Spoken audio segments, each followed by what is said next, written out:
Your light roast or my light roast or your roaster's light roast or your preference of light roast or any coffee in particular are totally different. All you taste is acidity. There's complexity in acidity, but there's little to no sweetness on the coffee. Your coffee roaster may be actually roasting this coffee, of course, to their preference, not to your preference. Go through your journey. See what works for you. See what doesn't work for you. Ask yourself why. No matter what a roaster may say about this is a light roast, this is a medium roast, this is a dark roast, and this is what you taste in a cup of coffee, blueberries, whatever. Trust yourself. We live right now. Okay, we're doing pretty good. I hope all is well with you. We're doing pretty good today. It's the first time I'm actually holding the mic in my hand. Got another mic, of course. I need to stop. It's like coffee gear. You get one thing, you get another thing. You justify it for whatever reason and all that good stuff, right? But yeah, I'm doing pretty good. I hope you're doing pretty good. But that's it. We live right now. I think I stopped saying it for some reason. We'll see. Everything is about getting better and doing things differently. So right now I'm here just talking, just trying to figure things out. And I have a coffee friend that I talk to from time to time. He's in the Netherlands. We talk about coffee business, coffee gear. Since you are hopefully enjoying the video, if you like, subscribe. Things we're doing with our coffee business and all that good stuff. And I just told him recently I just finished up a whole series of light roast. Drinking light roast, trying to find the appreciation of light roast. And, I gave him some of the parameters of how I roasted the coffees, how long developmental time was. And he was saying that it wasn't long enough. And I see his point. But I guess that's the thing that we're going to be talking about. Your light roast or my light roast or your roaster's light roast or your preference of light roast or any coffee in particular are totally different. Let me explain. Like I said, in this whole experiment, my biggest thing was really trying to taste what coffee is, what I hated about light roast. So before that, I had a parameter. I roasted it different ways and some of it turned out okay. But then I went back and said, okay, these are the new parameters. I want get a little geekier. I wanted a consistent roast, time for it to actually develop in the green, in the browning phase, whatever.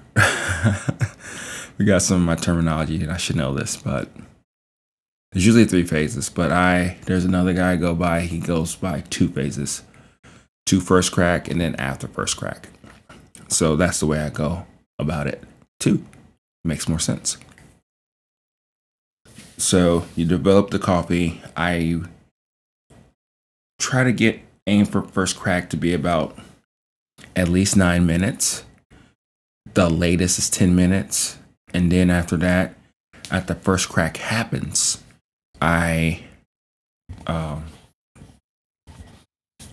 first crack happens, I usually let it develop for about, in lighter roast, 30 seconds, medium roast, probably a minute and a half, and then of course dark roast when it gets the second crack. And I judge from there, taste the coffee, analyze it, seeing how well it tastes, and then those are pretty much like the recipes that you do. But when I was doing this whole experiment, I was thinking more so like the Nordic type of roasting. And my green or the actual whole bean readings was really high. It was extremely lightly roasted coffee. And I wasn't getting any type of sweetness out of the coffee, which I still believe that's the way most, lightly roasted coffee folks usually have it anyway. all you taste is acidity. There's complexity in acidity, but there's little to no sweetness on the coffee. And when I was explaining this to him, he was like, no, that's too light. I love light roast. You get sweetness in coffee. You don't get it really much in medium roast. And I'm like, what? Who the hell am I talking to? And this is where coffee is extremely subjective. And I think that's the thing that we have to realize too, is that your coffee roaster may be actually roasting this coffee, of course, to their preference, not to your preferences, to theirs, which is interesting because you would think that they will want to try to roast it to your preference. And I'm sure a lot of them do. But the thing about it is that they're the ones who are drinking the coffee all the time. They have their own analytics, not just beyond this whole roast profile, but what you actually buy. Like I go through that a lot too, whenever I'm dealing with people. They'll try a coffee, I'll try a coffee, I'll roast it a certain way, or it is just the nature of the coffee actually. And they probably buy less of it. They don't buy much of it. They have the coffees that they actually buy and all that good stuff. So those are some of the things that we have to take in consideration when we actually sell coffee to the general public. And a lot of times my style or my preference gets in the way, or is the makeup of what you actually get into the cup of coffee that you buy from either me or from your roaster or from the grocery store or whatever. It doesn't really matter. But do realize that you are getting a personality cup of coffee. Personality means that it's the interpretation of the roaster. It's just like anything. They always make fun of like engineers or people in general in different professions. It's like, you give this problem to a person or professional, and how many ways or answers or approaches do you get for that thing? And this is the same thing. We have to realize is that we're dealing with people, we're dealing with commerce, we're dealing with understanding our customers' preferences. And a lot of times, the biggest thing is that when people choose coffee, they're choosing it based off of what they like, what they see in coffee, what they think coffee is. And I think that's something that we have to realize is that we're not going to like everything that one person does versus the other. And that's perfectly fine here.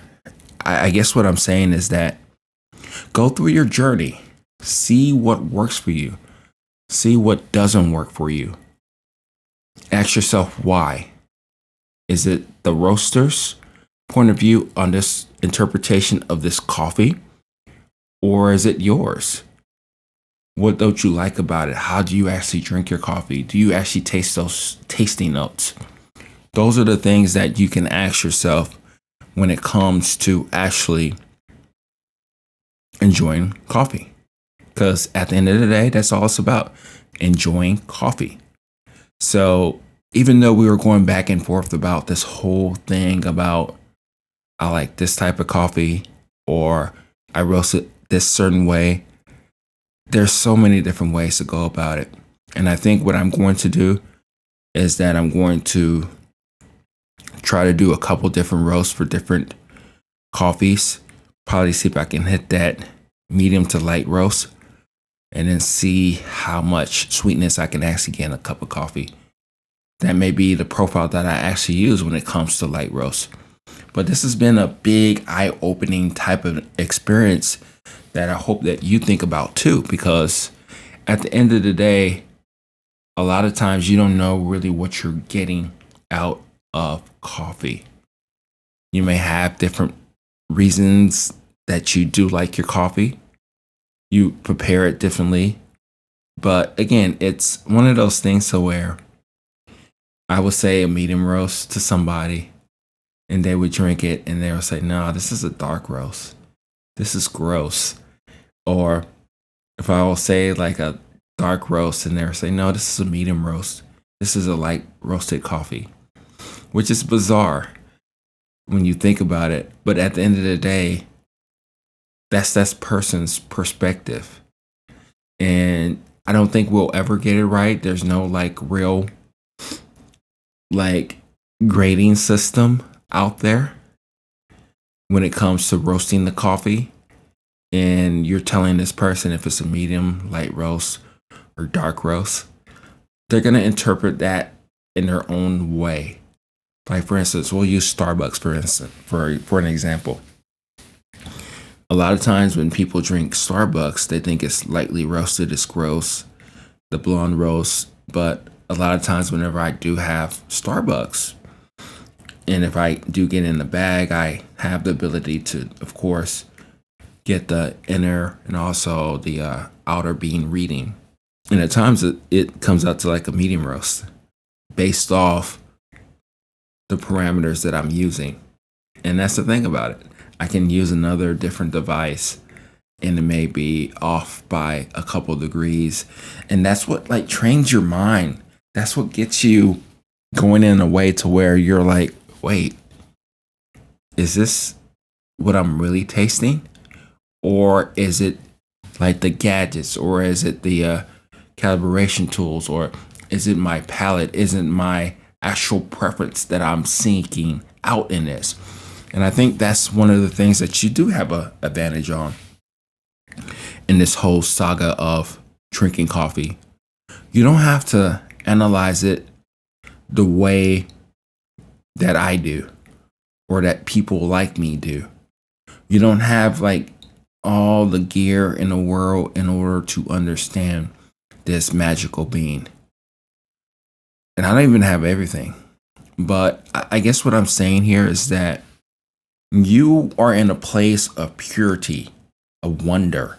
You are in a place to where you're just exploring, trying to push your palate, trying to understand your palate, trying to see what this coffee is telling you at this particular time.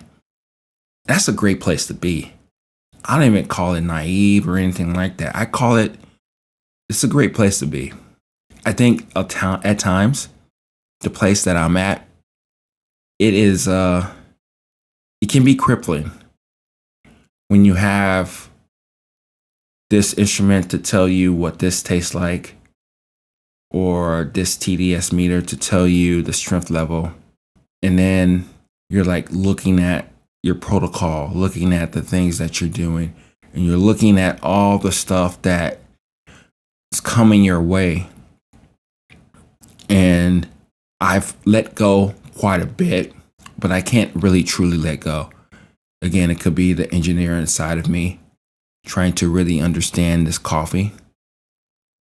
But at the end of the day, I think you are in the best place in this whole coffee journey, meaning that you do understand, you do know about coffee, you do enjoy coffee as much as you possibly can. But the thing about it is that the place that you are in is a place of command. You like what you like. You don't like what you like. You can try it again, explore even more so, or not. You can trust this roaster or not trust this roaster. You can get a different coffee for whatever reason. You don't care about what's on the bag. You don't care if somebody's telling you to brew the coffee this way. You don't care. You can do whatever the hell you want to. And you can see if you like the coffee for what it is, for whatever reason. Make it the way you want to. Probably take a tip here and there of what I'm giving or what others are giving. And then you can go on your journey, explore, understand, get to a place to where it's fun, it's cool. And then you can do other things in your life. I think you are in the best place to be in this whole journey, because it's one of those things to where only thing I can do a lot of times is like I'm thinking about the numbers. I'm thinking about how this coffee is presented to you, is presented to me, how I can make it better instantly, what kind of things I did wrong in the roasting process. What about my beans? Are they fresh enough? Are people going to pick up on that? What about this particular profile that I did this time? Did I push it too far for my current customers? I'm always thinking about this stuff in a way to where I'm getting away from the beans quite a bit. And I think that's fine. That's where I put myself. But I do want you to realize is that you are in a place to where there's a lot of things that you don't have to worry about. Just get a bag of coffee, open it up, smell it, brew a couple cups of coffee, and then go on. Write in your notebook if you want to, and then just go on. So it's so many different perspectives out there when we are talking about coffee, about life, because that's really what we're talking about. We're talking about life and what we think about it, what we like about it, and all that good stuff. But at the end of the day, it's our preferences that are ruling, that are controlling, that are pushing us in a place to where we are truly, really exploring all the things that we want to in coffee. So, with that being said, I hope that you enjoy your cup of coffee today and beyond. And do take everything with a hindsight, but at the end of the day, let your palate push you in the direction that you want to go. No matter what a roaster may say about this is a light roast, this is a medium roast, this is a dark roast, and this is what you taste in a cup of coffee, blueberries, whatever. Trust yourself. Talk to you later. Bye.